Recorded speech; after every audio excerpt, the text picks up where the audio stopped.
Good afternoon, everybody, and welcome to a information session about the use of screen time. Now, today we've got Lynn and Sarah, who are going to be joining us from Insight Psychology Services. Lynn and Sarah, oh, hi there. How are you guys? Thank you for joining us today. Thank you for having us. So today, Lynn and Sarah are going to be talking to us about the impact of screen time. And I know over the past year and a bit, my screen time use has definitely increased. So I'd be interested to hear the impacts that this could be having on our children, what the benefits are, what the dangers could be, and some strategies on how we can support and use it wisely.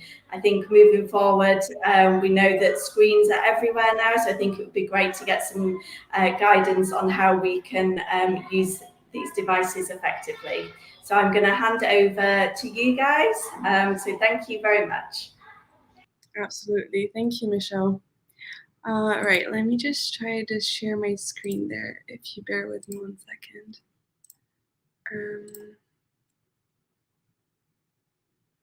Okay, fab.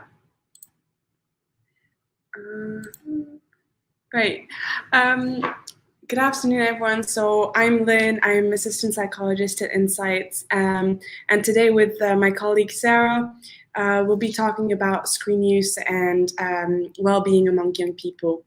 So the purpose today is to help you parents understand, how technology is impacting our children's physical and psychological well-being, and also to provide you with some strategies that you can use with your children to support kind of positive and healthy engagement with technology. So what we'll be going over today, what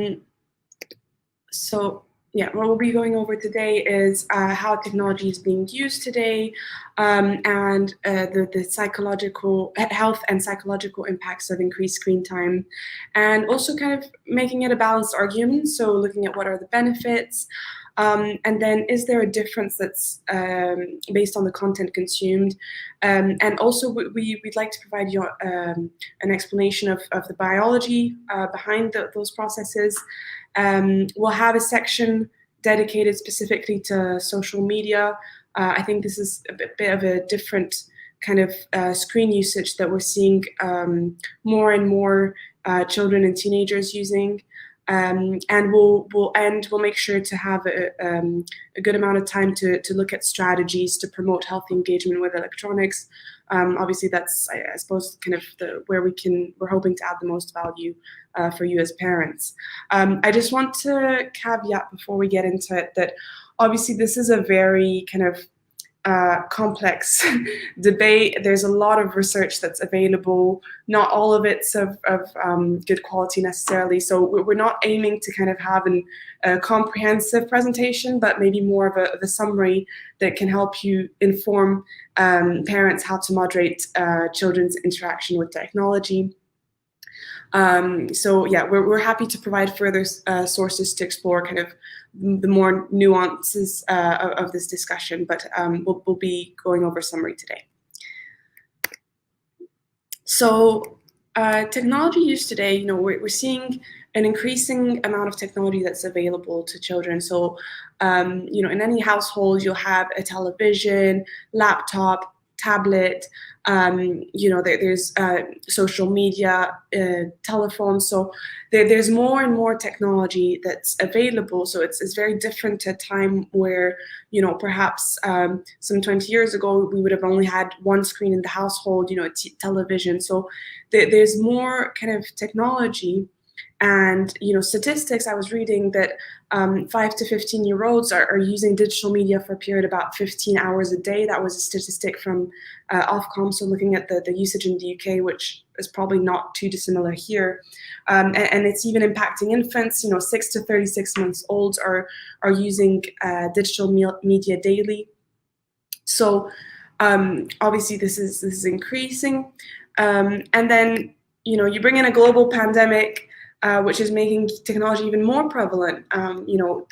During lockdown, social interactions limited. So we're seeing our kids spending more time online to connect with their friends, playing video games or social networks with TikTok.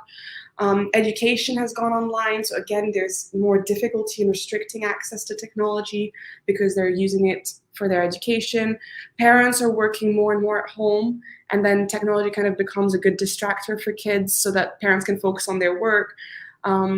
And services in general are going more online. So even we're working at the clinic, and a lot of our therapists are working online. So I guess the overall result is that children are spending more and more time on electronics daily, which means that restricting access to these has really become a growing challenge for parents. So looking at some of the health impacts of this increased screen usage. So the first one I'll be looking at is physical strength and just general health complaints. So we know that higher TV viewing, for example, is associated with lower physical strength. So for young children, that means that it can reduce gross motor skills.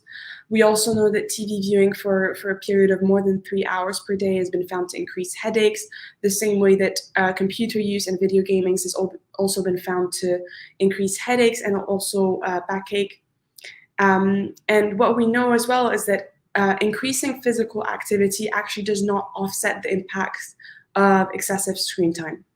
So that's one of the points. The other point is around diet and obesity.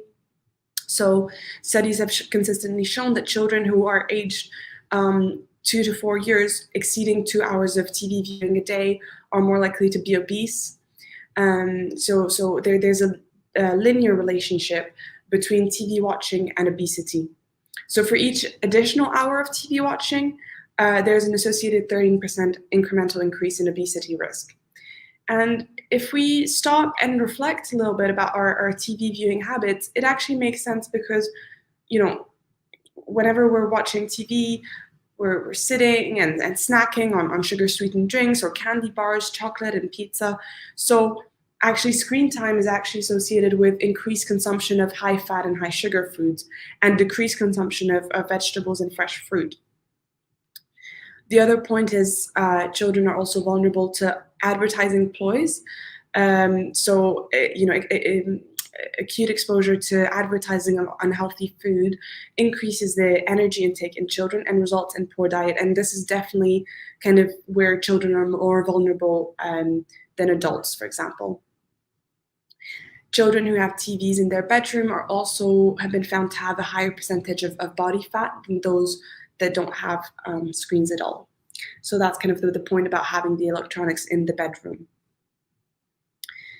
Moving on, how does screen usage impact sleep? Well, it has a direct impact on the quality of your sleep and the duration.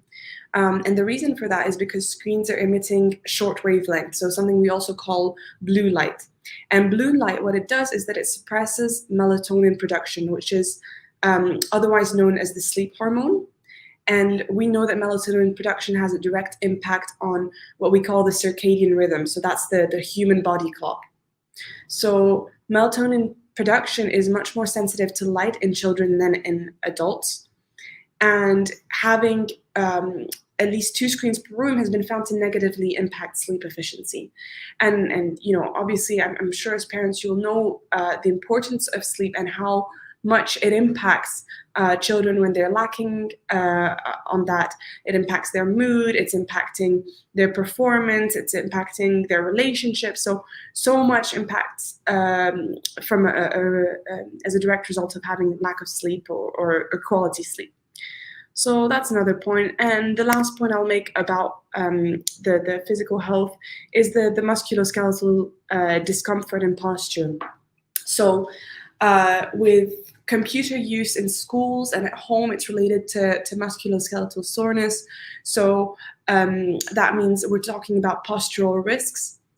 So if I show you these pictures that were taken from a study that was assessing the posture of children using technology in their home environment. Now, if you take a moment to reflect, does this look familiar in your own environment with your own children? We can see all these different postural risks that when children are using technology.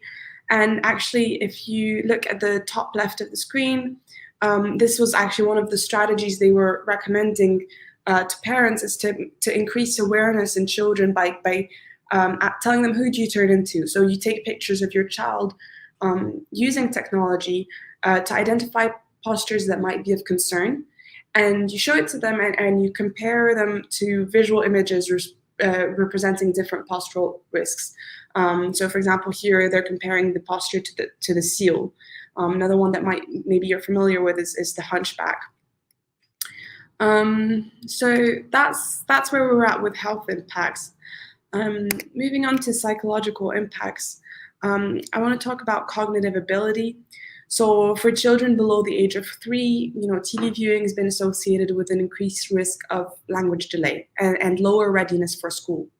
So, for example, toddlers who are watching 2 to 3 hours of daily TV have a 2.7-fold increase of language delay than those with less than an hour, and toddlers with even more, like with 3 hours per day, had about a 3-fold increase in a relative risk of language delay, which is big, quite a scary statistic. And there was actually a longitudinal study. So they took the kids at 2.5 years of age, and they looked at their TV viewing patterns, and then looked at them again. They were 5.5 years of age, and actually they showed that those kids who had more TV viewing were exhibiting less school readiness. So that means, decreased vocabulary and number knowledge scores, as well as lower classroom engagement. So the reason for that is that TV viewing is associated with changes in the brain, namely in the frontal polar and medial prefrontal regions, and those have a direct impact on intellectual functioning, right? So there's actually been a negative correlation that's been shown between TV viewing and IQ. And the other thing that we need to think about is the opportunity cost that comes with time spent watching TV rather than engaging in more sort of educational activities. The other point I want to discuss is the socio-emotional and mental health. So for infants, exposure to TV has been found to result in more emotional reactivity, aggression, and externalizing behaviors. So what we call externalizing behaviors are things like hyperactivity, aggression, conduct problems. For toddlers, higher TV viewing is known to increase the risk of peer victimization during early school years. So that means, how frequently other students call them names or said mean things to them, when they other kids not letting them play with them, or being excluded from groups, pushing, hitting behavior, so that sort of thing.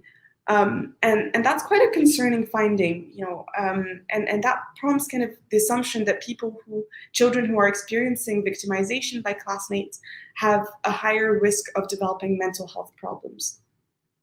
And indeed, for adolescents, duration of screen time has been shown to be associated with a higher risk of depression and anxiety, and specifically with computer use and video gaming. And there's an inverse correlation. So the more screen time you have, the lower kind of your mental health, academic achievement, and the connection with your school and self-esteem. So what is this telling us, though? This is basically telling us that the effect of high screen time is accumulating with age, with more obvious symptoms presenting in early adolescence onwards. So this is painting quite a kind of sour picture of screen time, but are there any benefits? So actually studies have shown that video games can improve visual attention skills, but that would only be for those that are action-based. So we're talking games who are characterized by speed, unpredictable stimuli, and high sensory motor load. With gaming, there is also a link to better working memory, as well as better spatial skills. So playing active video games may enhance your spatial skills, which are, can increase your performance in subjects like science or technology or engineering and maths. So that's kind of one good aspect that we're seeing from gaming. We also know that video games that are pro-social, so where characters have to help each other and support each other, those can actually lead to increases in pro-social behavior in real life. So things like helping behaviors, cooperating, sharing, and empathy. The other thing is educational gaming. So educational gaming can have positive impacts on children. So for example, playing age-appropriate educational games on a touchscreen surface has been shown to result in higher gains in literacy and math skills in 4-year-old children.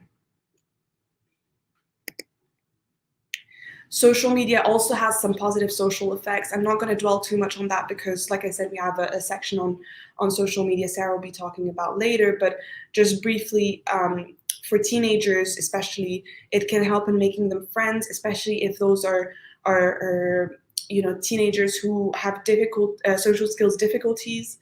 For example, there are a lot of communities for the neurodiverse community online, and actually they find a lot of support from social media. So again, not all bad on the social media front. A question we get asked a lot is there a different based on the type of content that's being consumed, right? Is all media content created equal? And the answer is no. So educational TV programs have been found to actually help children learn numbers and letters. So the content, the high quality media content that we're talking about uses strategies known to support language development. So these are strategies such as labeling of objects, characters speaking directly to the child and allowing them for opportunities to respond. And engaging with educational content can actually be beneficial in terms of vocabulary, but also performance on reading and maths tests, as well as overall school readiness. There was a study that was actually looking into the differences, and they were comparing shows such as Dora the Explorer, Arthur, Blue's Clues, Clifford, and Dragon's Tales, and they actually were showing how those shows were actually resulting in an increase in vocabulary words that were acquired. So, those who were watching those shows were actually benefiting from a higher vocabulary acquisition, whereas other shows such as Teletubbies were actually negatively related to vocabulary acquisition. So again, this is kind of emphasizing the point that we need to be mindful of what type of content is being consumed. And the other point is about the program matching the developmental level of the child. So Sesame Street, for example, it's a program that's been shown to be educational for children at a certain age, but it was associated with delayed language acquisition for younger children. So that being said, I will say that a lot of cognitive developmental claims that have been made by manufacturers of these media products actually have been proven to be unsubstantiated. So there's a lot of false kind of advertising, lots of false marketing that's going on. So that's, again, something to be a bit mindful of. The last point is about attention training in young children. So children aged 4 to 6, using kind of these attention training games, they can provoke adult-like brain responses patterns, and they're beneficial in preparing children for early childhood education. So that's another kind of positive type of content that can be consumed. I'm now going to pass you on to my colleague Sarah, and she's going to be discussing, I've kind of shown the impacts, but Sarah will explain a bit more about the biological implication of this increased screen time. So how is this happening? What's going on in the brain that is kind of supporting these findings? Hello.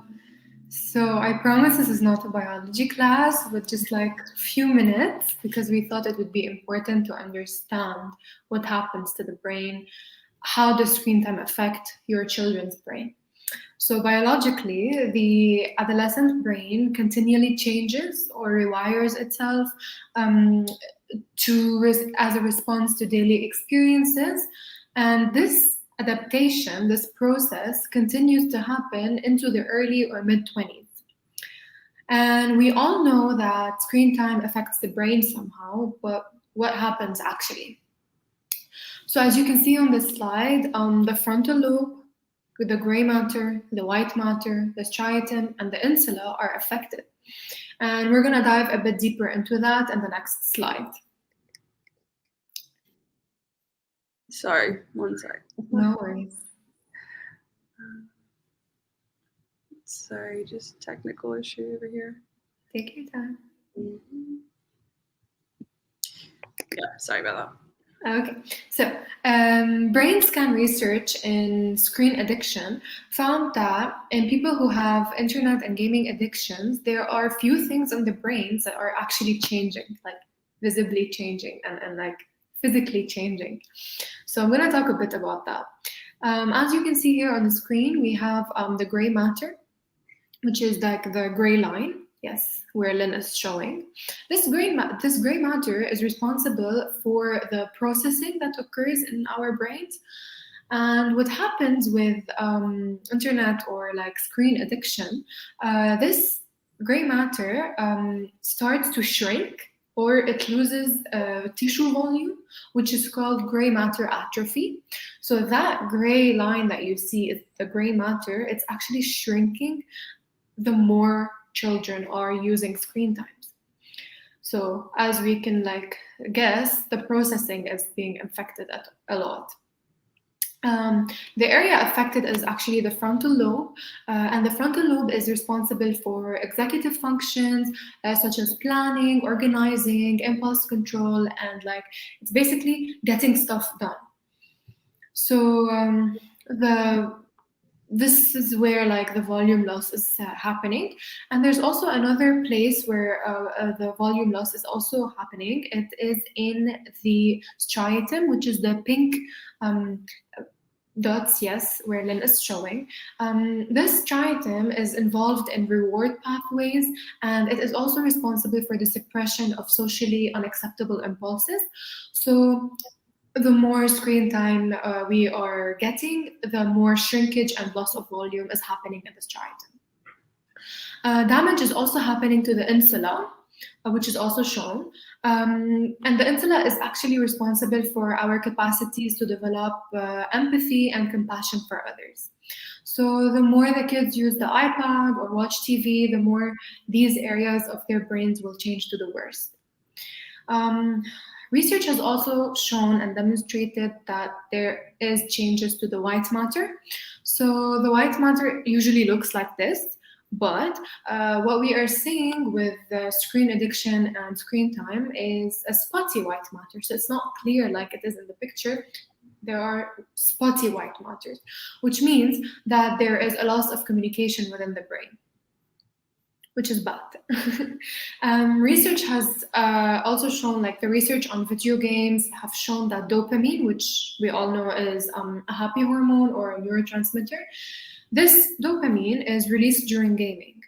And the cravings or urges our kids feel for gaming produces brain changes that are very similar to drug cravings. So these cravings for video games and screen time are very similar to people who have drug problems and have drug cravings. It is that serious. So as a summary to this whole biology lesson is that excessive screen time appears to impair the brain, as we talked, and the function of the brain.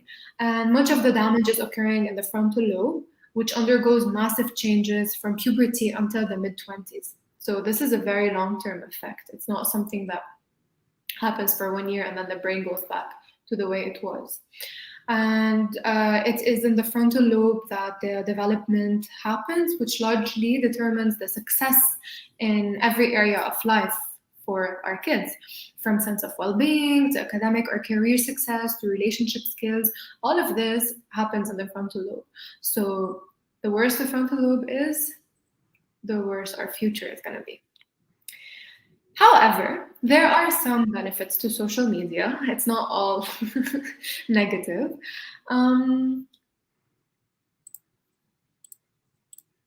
Yes, so the first benefit is about friendships and support.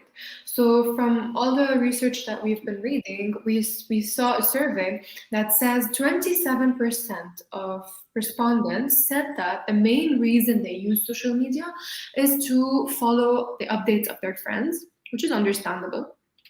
62% of the respondents agreed that social media has a positive impact on the relationship between them and their friends, which is good. And almost 7 in 10 teens, which is like almost 70% of the teens, report having received some kind of support on social media during the tough or challenging times that they were going through. The next benefit of social media is creativity and learning, of course. So we know that social media gives young people a place to connect with others from various different backgrounds, and a lot of diversity is happening there. Sites like YouTube play an important role in helping people learn and develop skills. And some young people use social media to exchange revision tips and resources, especially now, like Lynn said, with the pandemic thing and everybody is studying online. So there is some kind of benefit. The third one is getting health advice online. So one of the sites is YouTube, and I'm guilty of that.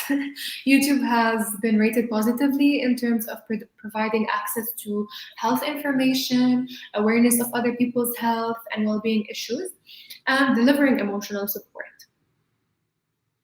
So this is for the benefit.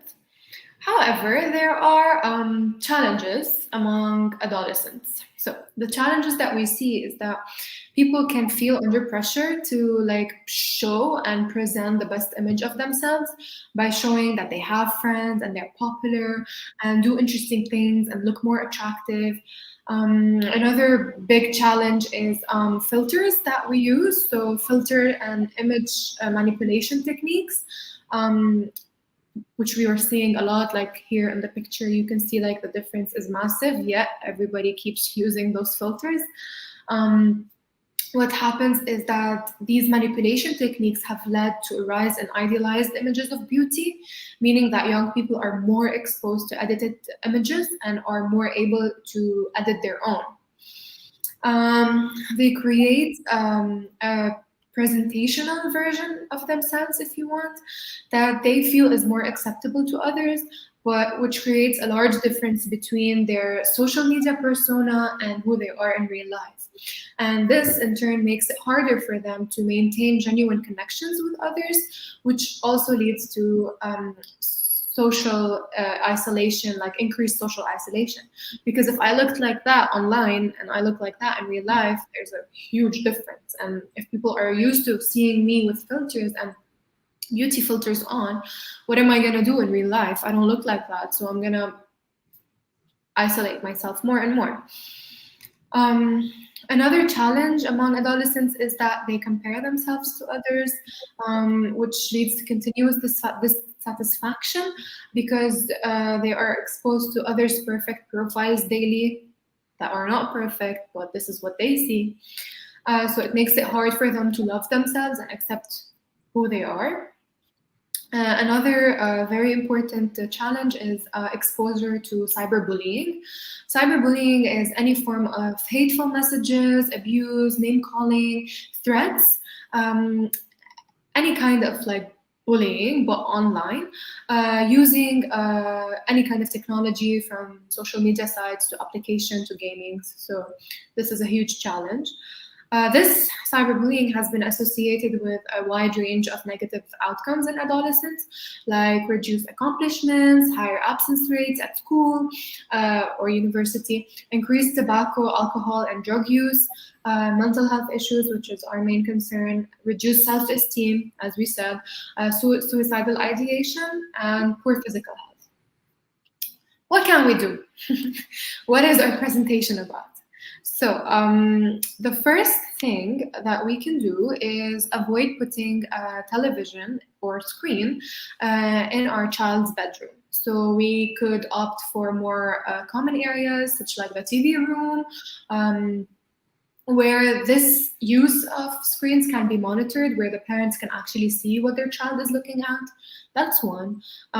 Two, we can avoid screen exposure entirely an hour before bedtime. So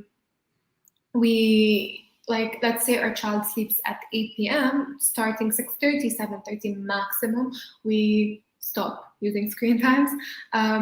We need to, this happens by actually designing or putting a consistent bedtime routine. what we are seeing actually in the clinic is that we would tell the parents, okay, you need to put a good bedtime routine for your child. And then they go like, okay. And then they come the next week and they tell us like, yeah, we tried to put a bedtime routine, but it didn't work. But we tell them that you only started last week. They go like, yeah, we only did it for like 3 days. And then they got bored and we couldn't handle it anymore.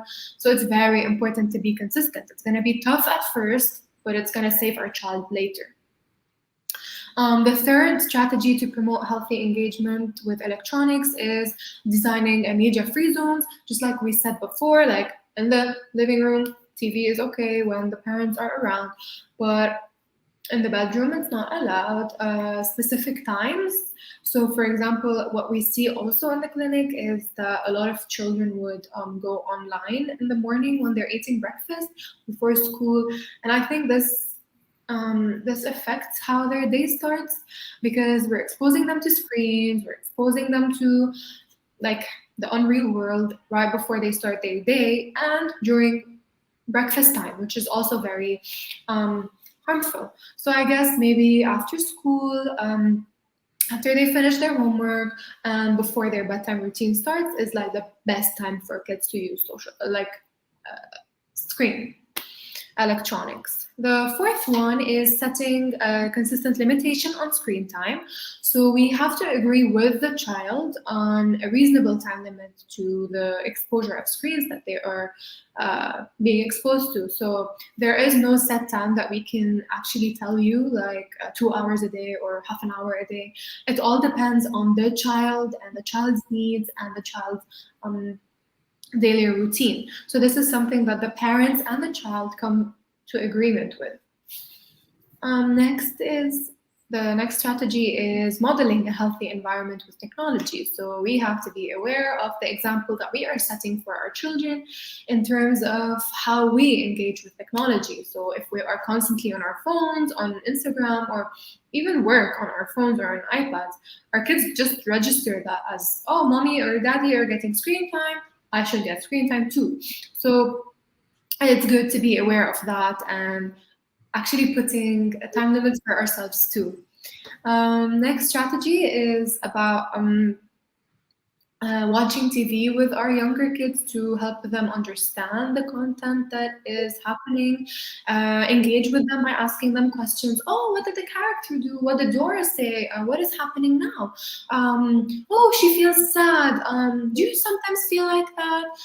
All of this is very important. One-on-one timing with our children, understanding how much they are getting out of this screen time, what they're understanding, and actually making sure that they're not going on harmful websites and like shows and TVs that are not for their age. Next strategy is about being mindful of the type of content you expose your child to, which is what I was saying. We should put a priority on educational content, which is what Lynn said. There are some shows that really help our children have a bigger vocabulary, which is great, and others just like Teletubbies, which is very passive and not really good for our children to be watching all the time. The next strategy is being mindful of so postural risks in using mobile devices.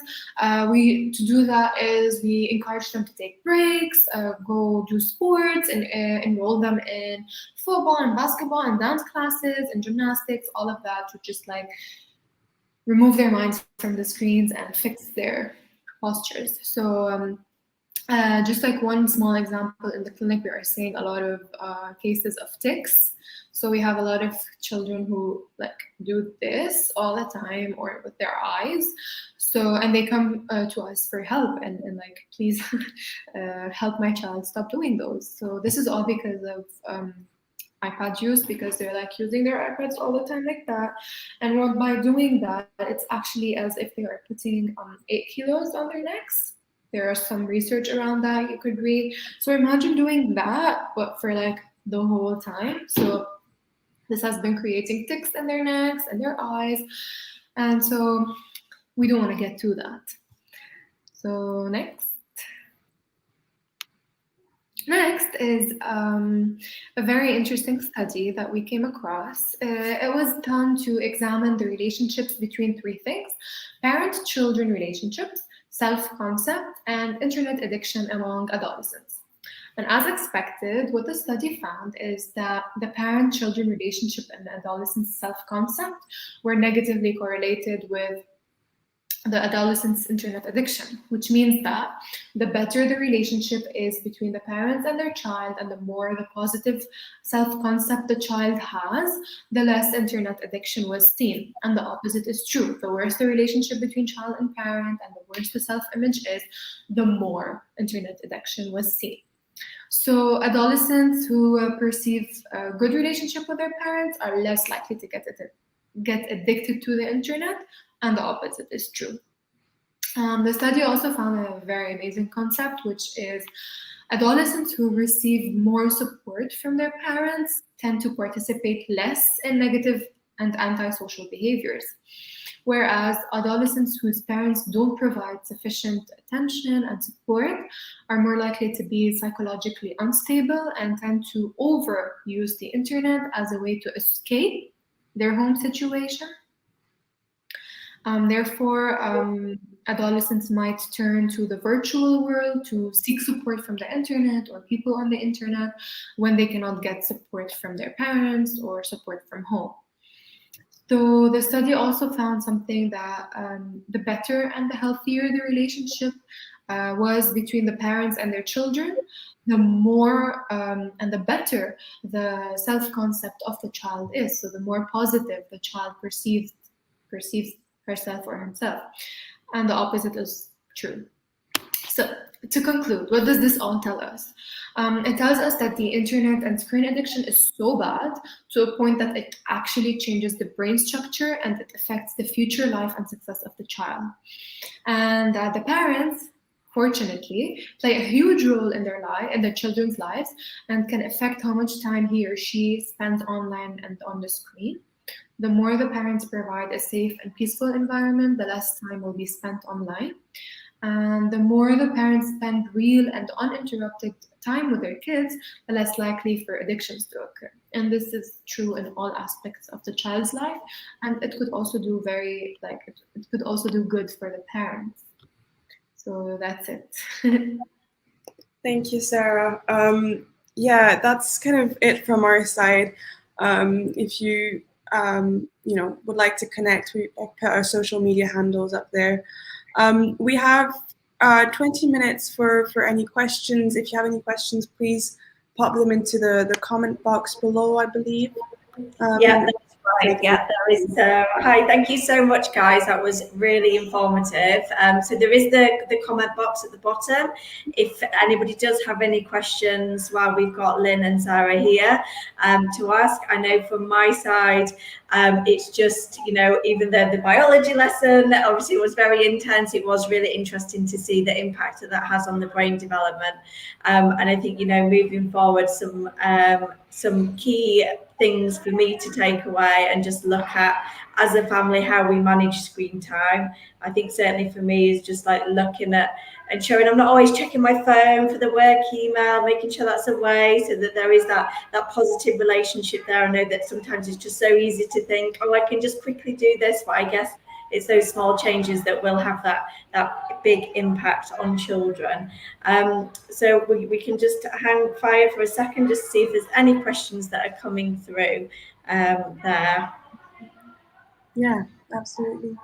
For sure. I think it's so easy to want to police and monitor how our children are using without kind of paying attention of our own usage and what we're kind of portraying for the kids as well.